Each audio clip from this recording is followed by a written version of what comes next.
ಸ್ನೇಹಿತ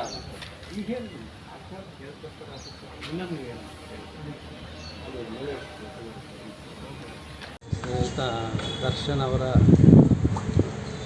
bale application supreme ಕೋರ್ಟ್ನಲ್ಲಿ ಅವ್ರದ್ದು ರದ್ದಾಗಿದೆ. ಅವ್ರನ್ನ ಅರೆಸ್ಟ್ ಮಾಡೋಕ್ಕಂತ ಆರ್ಡರ್ ಆಗಿದೆ. ಇದು ನಮಗೆ ನ್ಯಾಯದ ಬಗ್ಗೆ ಇನ್ನೂ ಹೆಚ್ಚಿನ ಒಂದು ನಂಬಿಕೆ ಅದೆಲ್ಲ ಬಂದಿದೆ.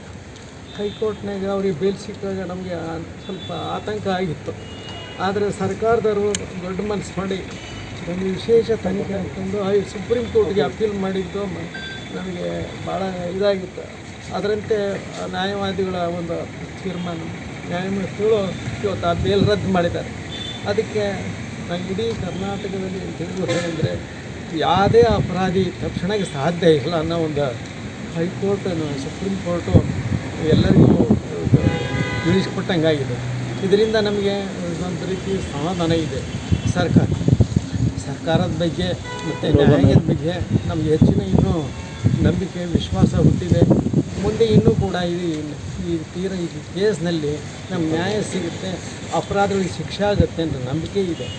ಅದರಿಂದ ನಮ್ಗೆ ಇನ್ನೊಂದೇನು ನೋವು ಅಂದರೆ ನಾವು ಸರ್ಕಾರಕ್ಕೆ ನಮ್ಮ ನೌಕರಿ ಬಗ್ಗೆ ಕೇಳಿ ಅವರು ಕಾನೂನಲ್ಲಿ ಅವಕಾಶ ಇಲ್ಲ ಆದರೂ ಮತ್ತೆ ಇದೀಗ ಒಂದು ಕೇಸಲ್ಲಿ ಪರಿಗಣಿಸಿದ್ರು ಕೂಡ ಅದು ಕೂಡ ಆಗಿಲ್ಲ.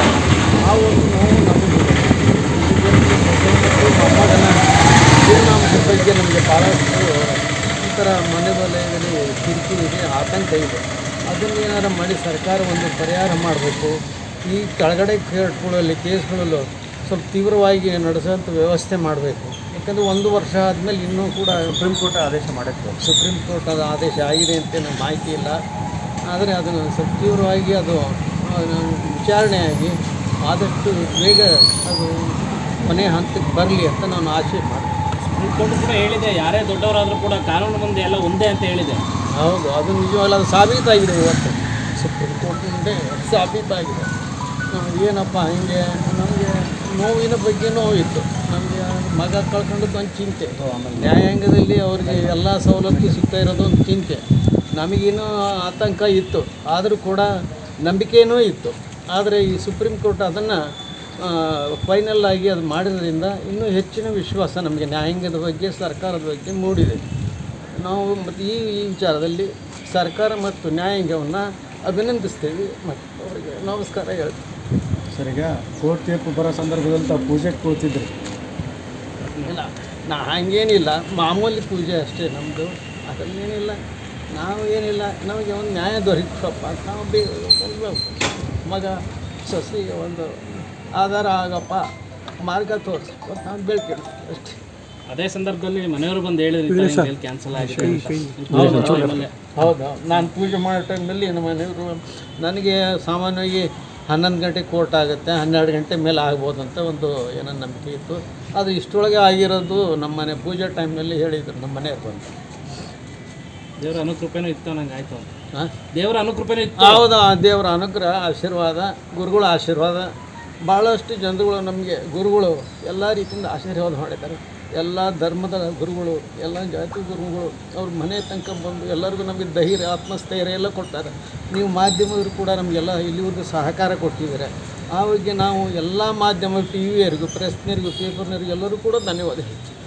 Thank you. ಆಗಲೇಬೇಕು, ಅವ್ರು ಕೊಟ್ಟಿದ್ದಾರೆ ನಿರ್ಧಾರಕ್ಕೆ ನ್ಯಾಯ ಸಿಕ್ತು ಅಂತ ಇಷ್ಟೊಂದು ಹೇಳ್ತೀನಿ ಅಷ್ಟೇ.